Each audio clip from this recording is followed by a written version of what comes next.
사도들이 백성에게 말할 때에 제사장들과 성전 맡은 자와 사두개인들이 이르러 예수 안에 죽은 자의 부활이 있다고 백성을 가르치고 전함을 싫어하여 그들을 잡으매 날이 이미 저물었으므로 이튿날까지 가두었으나 말씀을 들은 사람 중에 믿는 자가 많으니 남자의 수가 약 5천이나 되었더라. 이튿날 관리들과 장로들과 서기관들이 예루살렘에 모였는데 대제사장 안나스와 가야바와 요한과 알렉산더와 및 대제사장의 문중이 다 참여하여 사도들을 가운데 세우고 묻되 너희가 무슨 권세와 누구의 이름으로 이 일을 행하였느냐? 이에 베드로가 성령이 충만하여 이르되 백성의 관리들과 장로들아 만일 병자에게 행한 착한 일에 대하여 이 사람이 어떻게 구원을 받았느냐고 오늘 우리에게 질문한다면 너희와 모든 이스라엘 백성들은 알라 너희가 십자가에 못 박고 하나님이 죽은 자 가운데서 살리신 나사렛 예수 그리스도의 이름으로 이 사람이 건강하게 되어 너희 앞에 섰느니라. 이 예수는 너희 건축자들의 버린 돌로서 집 모퉁이의 머릿돌이 되었느니라. 다른 이로서는 구원을 받을 수 없나니 천하 사람 중에 구원을 받을 만한 다른 이름을 우리에게 주신 일이 없음이라 하였더라. 당대의 종교 지도자들 그리고 오늘 등장하는 율법의 전문가들 이들이 하나님이 보내신 메시아이신 예수 그리스도를 배척했습니다. 이 장면을 보면서 우리가 깨닫는 것은 참된 신앙은 어떤 교권, 기득권, 세력이나 지식적으로 성경을 알고 있는 것만 가지고는 참된 신앙이 이루어질 수 없다라는 것을 우리가 보게 됩니다. 성령께서 마음의 문을 열어주셔야 그 진리를 깨닫게 된다라는 거죠. 일례로 많은 것들이 있습니다. 요즘에 공부하는 여러 학자들이 성경을 봅니다. 성경책을 읽어요. 지식적으로는 성경을 어떻게 보면 우리 일반 성도들보다 훨씬 많이 알 수도 있습니다. 그런데 그들에게 진리에 대한 깨달음이 없어요. 그냥 학문적으로 성경을 연구를 하는 거예요. 학문적으로. 그런데 예수님을 못 만나요. 왜 그렇습니까? 똑같은 성경책의 말씀을 읽고 있는데 결과는 달라요. 성령께서 열어주시느냐 열어주지 않으시느냐. 여러분 사도들을 체포했던 이 당시에 이 종교 지도자들의 이 어리석음이 꼭 그렇다. 우리가 그런 어리석음이 우리 가운데 나타나면 안 되겠다라는 우리가 마음이 있어야 됩니다. 어린아이 같은 순전한 마음으로 성령께 간절히 사모함으로 우리가 복음을 받고 깨닫는 그러한 영혼들이 돼야 된다. 오늘 본문에서 우리가 깨달을 것은 그 구원의 이름은 딱 한 분밖에 없다. 오직 예수 그리스도. 이것을 베드로의 이 선포와 고백을 통해서 우리가 다시 한 번 더 확인하는 시간이 되기를 바랍니다. 1절부터 4절을 보면 이 사도들이 성전에서 예수 그리스도의 부활을 증언할 때 제사장들, 성전 맡은 자들, 사두개인들이 다가옵니다. 이들은 예수님이 메시아 되심을 부정을 해요. 그래서 예수 그리스도를 십자가에 못 박히도록 넘겨준 사람들입니다. 특히 이 가운데 사두개인이라는 이 무리들은 부활을 믿지 않는 사람들이에요. 죽은 자의 부활을 믿지 않아요. 그러다 보니까 더더욱이 이 사람들은 예수님이 부활했다라고 외치는 이 베드로와 사도들의 이 선포가 자신들도 믿지 않지만 듣기도 싫은 거예요. 이렇게 전하는 사도들을 너무너무 그 증인을 싫어한 거예요. 증언을. 그래서 그들은 무력을 사용합니다. 오늘 보니까 3절을 보니까 예수님의 그 부활을 더 이상 선포하지 못하도록 무력을 사용해서 가둡니다. 그런데 가둔다고 끝나는 게 아니죠. 복음은 가두어지지 않습니다. 복음의 증인들은 가둘 수 있어요. 역사 속에서도 많은 복음의 증인들이 갇힘을 당하고 핍박을 당했습니다. 하지만 복음은 가두어지지 않아요. 예수 그리스도의 부활의 소식은 가두어지지 않는 거죠. 오늘 사도들은 갇혔지만 사도들의 증언을 들은 예수 그리스도를 영접한 사람들, 남자 숫자만 벌써 몇천 명이 넘었다고요? 5천 명이 넘었다. 거기에 여자와 아이와 노인들은 얼마가 되는지도 헤아리지도 못해요. 엄청나게 많은 숫자가 벌써 사도들의 증언을 듣고 복음을 듣고 회심을 한 거예요. 여러분, 복음은 가둘 수가 없어요. 특히 오늘 이 장면은 나면서부터, 어제 앞서 본문에서 나면서부터 못 걷는 이 거린의 치유가 그 증거가 되는 거예요. 나사렛 예수 그리스도의 이름으로 명하노니 일어나 걸으라. 내게 은과 금은 없거냐. 은과 금보다 더 귀한, 더 좋은 은혜를 받은 그 거린의 치유의 표적이 증거가 되는 거예요. 여러분, 만약 예수님의 부활이 없었다면 이 사람의 치유도 없었을 거예요. 베드로가 무엇으로 치유했는가를 기억하십시오.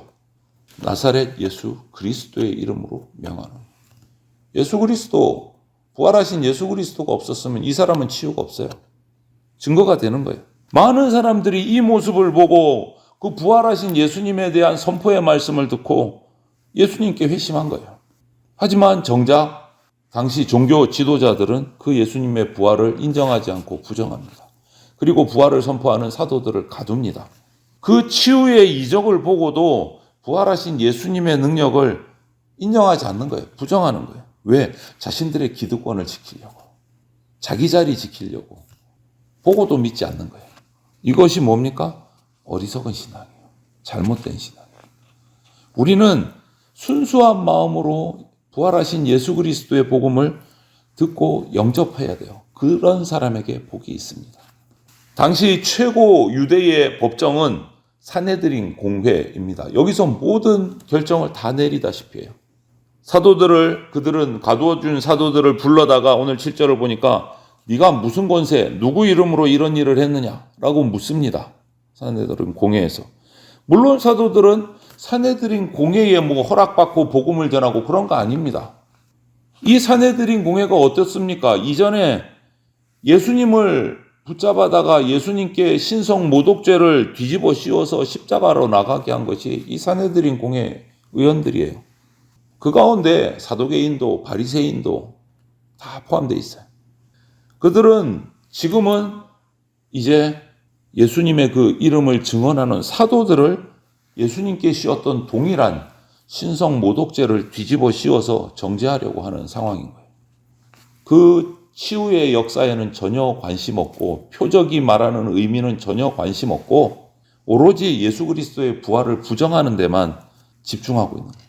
하지만 이런 위험 가운데 성령께서 위험에 처한 사도들을 도우십니다. 마태복음을 보면 복음 때문에 핍박받는 자들을 도우시겠다라고 마태복음 10장 19절부터 20절을 보면 이미 약속하셨어요. 그래서 도우십니다. 성령의 충만함을 입은 베드로는 이 산헤드린 공회 앞에서 기죽지 않고 두려워하지 않고 담대하게 8절을 보니까 대답을 합니다. 조금도 주저함이 없이 나면서 못 걷는 자를 나사렛 예수 그리스도의 이름으로 고쳤다라고 10절에는 또 선포를 해요. 당당하게. 자신을 정죄하고 죄를 뒤집어 씌워서 핍박하려는 그 사람들 앞에서 예수 그리스도의 이름을 조금도 숨기지 않았어요. 더 나아가서는 한 걸음 더 나가서 산헤드린 공회가 앞서 정죄하고 십자가에 못 박아 죽인 그 예수 그리스도의 이름의 능력으로 내가 이런 일을 행한다 라고 담대하게 선포를 하는 장면이 나와요. 베드로는 하나님이 죽은 자 가운데서 예수님을 다시 살리셨고 예수님이 부활하셨다 이거를 선포하는 거예요. 예수님은 유대인과 산헤드린 공회에서 버림을 받았지만 인류의 구원자가 되셨습니다. 11절 말씀은 시편 118편 22절 말씀을 인용한 말씀이에요. 우리가 너무나 잘 아는 말씀이에요. 건축자가 버린 돌이 집 모퉁이의 머릿돌이 되었다. 사람들이 거부하고 죽인 예수님을 하나님께서 다시 살리셔서 천하 만민을 구원하는 구원의 주인으로 세우셨다라는 말씀이에요. 그렇기 때문에 저와 여러분들이 오늘날도 마찬가지 예수님을 메시아로 구주로 믿게 되면 우리는 어떤 경우에도 하나님의 계획은 실패하지 않는다라는 것을 우리는 믿게 되는 거예요. 예수님을 구주로 믿으면 확신을 가지게 되는 거예요. 여러분 베드로의 모습을 보십시오. 예수님의 부활을 보기 전에 베드로의 모습 어땠습니까? 잡혀가는 예수님의 그 뒤를 슬금슬금 따라가던 그 베드로가 그 여종의 말 하나에 겁먹고 예수님을 부인하고 저주했던 베드로예요. 하지만 지금 예수님의 부활을 몸소 보고 듣고 경험한 베드로의 모습은 어떻게 변했습니까, 여러분? 예수님을 죽인 권력 앞에서 조금도 두려움이 없이 예수님의 부활을 메시아 되심을 지금 선포하고 있어요.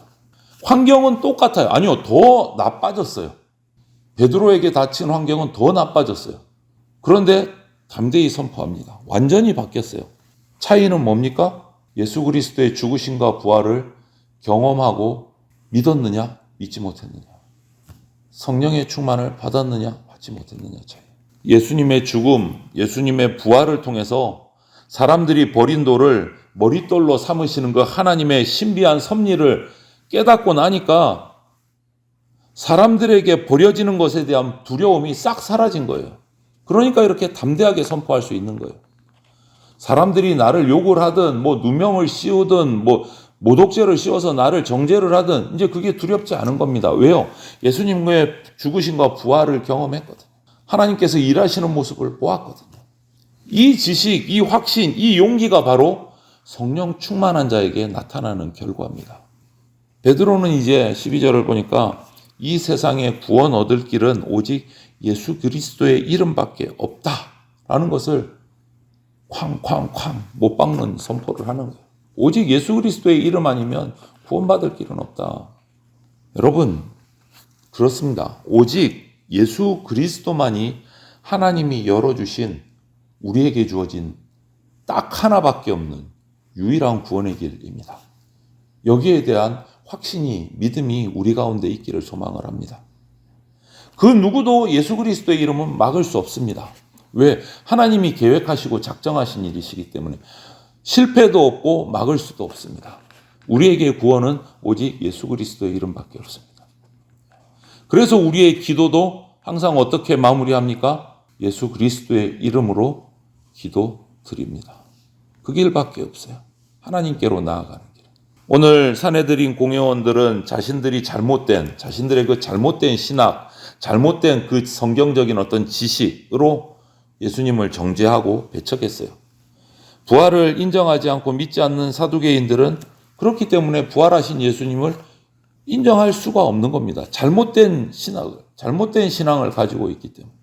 여러분, 이처럼 잘못된 어떤 믿음, 신념, 사상, 성경적인 어떤 지식적인 성경을 가지고 있으면 이런 잘못된 결과를 가져와요. 진리의 성령께서 우리의 어두운 마음을 밝혀주셔서 성경을 바로 깨닫고 하나님의 이 작정하심을 바로 깨달을 수 있도록 우리는 순간순간 기도해야 합니다. 진리의 성령님은 우리를 예수님께로 인도합니다. 예수 그리스도께로 인도합니다.